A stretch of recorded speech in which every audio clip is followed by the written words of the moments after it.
Yo, what's good YouTube? It's boardzy, and it is finally time for a full review of the GPX Superlight 2 Compact. This comes over 2 weeks after my initial impressions, which was on a different unit I only had for a day. I did buy this white one from Logitech's website. It comes in on my scale at 49 grams without the puck, and if you remove the magnets, you can get another 3, maybe 4 grams off. I will make a short on that after this review. But yeah, all in all, I do like this mouse a lot. It is, as many have said, simply a scaled down GPX. I did some shape comparisons previously, but it's not going to be this like high profile small claw grip mouse. And while it is extremely light, it's also not like in the 30 gram range, which is another thing we have a lot of. That's not saying anything bad about the weight. I really do enjoy like the weight balancing, the shell feeling, and quality. It's just more in line with the weight of like the OP1, the Pulsar Susanto, Viper Mini Signature, even mice in that weight range. And compared just shape-wise to stuff like the Pulsar X2H and even the G-Wolves Hot ES Ultra, these mice that are short but like very stubby as well, that's a characteristic that the 2C just doesn't have at all. It is a very short mouse, and like I said, it doesn't have a high-profile back hump, but one thing it's not is an extremely thin mouse. So yeah, for me, my hand, my grip style, this struck a like good balance for me in terms of not being too thin to actually maintain a secure grip of, and also not like forcing too high profile of a hump that there's like no maneuverability in like my inner hand, as fresh reviews would say. I'm not gonna pretend there weren't instances, especially playing Fortnite, like taking my fingers off the clicks and pressing the scroll wheel, like where I found some like shakiness or just in general like losing control a bit of this mouse.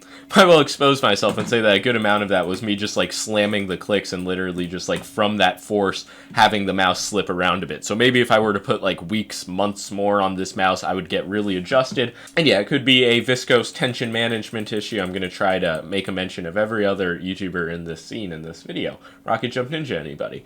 But the reality is that the GPX standard size is just a more natural shape for my hand. I kind of do go at these mice with the same grip style. It's just obviously since the GPX is so much more filling, it's a much more relaxed grip style, and it just works for me. I can't say I had a real honest comparison though between these mice, since I do just have this issue where my GPX won't like stay flat on the right side. You can see there's no like gap in the seam on the left side, but the right side, it's not a screw issue. I would need to get a new unit, but I saw these are 180 United States dollars. The GPX 2C is 160. Can anybody explain that to me? Like, I just couldn't even justify it. I had to boycott Logitech.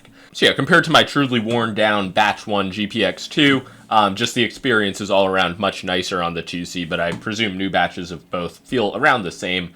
So I've been like not trying to make myself like this mouse, but I really have been just enjoying putting a lot of time on it because I feel like it's one of the better releases this year. So many releases nowadays just have no staying power. Like, I didn't review the Corsair mouse because I knew it's just this like OEM reskinned version of this 35 gram trash dairy mouse that I wouldn't even want to put like an hour of time on. But this, like, I would have no issue like maining it for another month. Like, Logitech mice, I just enjoy them. And yeah, while this is obviously an overdue release, something people expected years ago, I just can't really knock it in its current form, except on the fact, like, value-wise, and it doesn't really give you a reason to swap off a other small mouse if you're already really enjoying it, unless that mini GPX is something you've been dying for.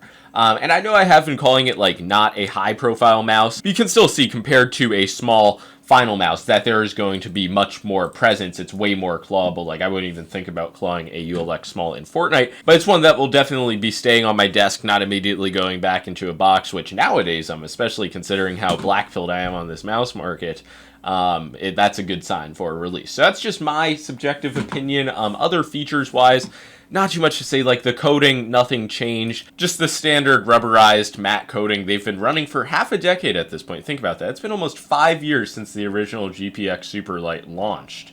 That's fucking crazy to think about. So the coating, it remains fine. The Light Force optical switches definitely do have more like tactility, sharpness, fullness than Omron Optical's Razer's optical implementation. So they are a very good optical click. They're not too heavy like they once were.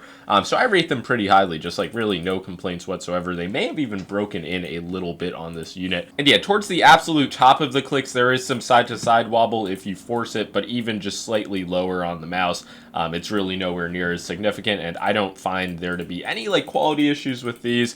The side buttons, I see some people saying that they've been like fully fixed, and I wouldn't go that far. Like the shape has been updated to make them have a bit more surface area, which I think is nice. They're in a great position for how I grip in Fortnite. They're very light. They're pretty much the same as before, but there is still going to be that pre-travel, as you can see, but it's just kind of how they are designed at this point. And it's like they do feel much more responsive, spammable than plenty of other button implementations in Fortnite. So it really depends what you go for, but I think more or less these are fine. They do pick up dirt very easily with like these fucking, I don't even know what the word is, just like these surfaces, these ledges for dust to go on. So it will look grimy, but man, you know how I be. What the fuck am I even doing at this point? The scroll wheel, and yeah, really not much to note with the encoder feeling. The scroll wheel click is very light and accessible. They do have B-hop mode in the software. I do get a lot of comments complaining about Logitech's encoders. I don't know if that fixes the issue for you guys. But for me, scroll wheel reset, just using this in Fortnite, I don't have any issues with it. And now one absolutely shocking feature change is the skates. At first, I didn't know if it was just out of the box they maybe felt good, but after putting a decent amount of time on this mouse, I can say that the skates are actually solid. Like across multiple surfaces, I've never had any feeling of tug, like excessive control. Like with the old Logitech skates, you would immediately know, like, I gotta get off of these. I don't get that experience anymore. You can see they are already a bit scratched up. And yeah, after I do my weight mod on this mouse, I am going to put on dots. I'm not going to use the original skates, but I can say they are viable compared to before. Does that add like a real premium to this mouse? Not really, but it's nice to note. And yeah, one of the last things to talk about is sensor performance. They're using the Hero 2 sensor, the same one that they've been using for a while, so it's like nothing's new with this, but the implementation does feel very smooth, clean, like lacking clutter. I just rate it highly. It's not like it has the entire market gap. Like many implementations are good, but they're not all the same. Like this is complete folly, let me say. I use gaming surface mode on. I also use optical only for the clicks to save the fractions of a millisecond of latency. And it's just, I don't have anything to complain about. Some people with certain glass surfaces, you may experience incompatibility with Logitech sensor, but I honestly don't know how much of that's like a mix of LOD, the gaming surface mode, whatever. But I've not done much testing on glass with this mouse. And the battery life is exceptional. I have been using this primarily on 2000 hertz, really not at all on 8K, occasionally 4K in aim trainers, occasionally 1K in Fortnite. And the battery life has just been really good. I would say you should get like at least 10 days on sub 4K. Maybe a bit less if you're using the mouse a ton, but I mean, this is a valid thing compared to especially other small mice. Battery life really is a compromise that's made on a lot of sub 40 gram China mice, if we will put it that way. So again, if you are somebody who likes to tinker, mod your mice, void your warranty, you can also do a battery mod, put in a smaller battery, and save some weight in that case. So it's just like the quality, the feeling, some of the small details on this that contribute to the full package I like a lot, but as I said previously with the price, when you can get something like an F1 Extreme, a Hitscan Hyperlight for under $100, yes, it's a different shape, but like similar hand sizes will be able to pull off grips on each of these mice. It's hard to recommend this at $160, but I will give it the seal of approval. It is a mouse that I really did like using, which I think is obvious from what I've said in this video. But any other questions, comparisons, things I didn't mention, feel free to let me know in the comments below. But yeah, this will get the seal of approval. The first one of those I've given out in a long time, but I don't think it's like the small mouse to get, nothing else compares. But Logitech did deliver on the Mini GPX very well. Like, I just think it was a solid execution.